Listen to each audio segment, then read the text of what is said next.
Welcome to an educational initiative by Amritsar Eye Hospital. Today we will guide you on how to use eye drops effectively. Using eye drops may seem simple, but it's important to do it correctly to ensure the best results. Let's begin by understanding the proper technique for using eye drops. First, wash your hands thoroughly with soap and water. This helps prevent any potential contamination when handling the eye drops.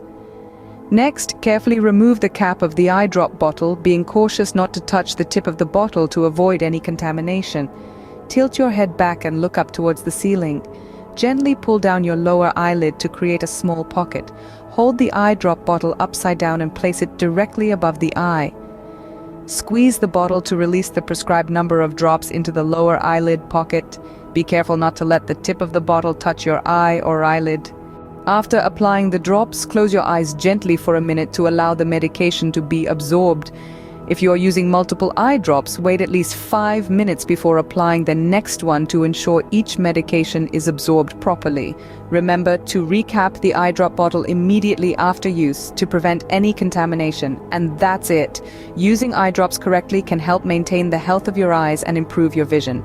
For more information, contact us at Amritsar Eye Hospital, opposite Railway Workshop, GT Road, Amritsar, Punjab. Phone 62-834-95886. Thank you for watching and take care of your eyes.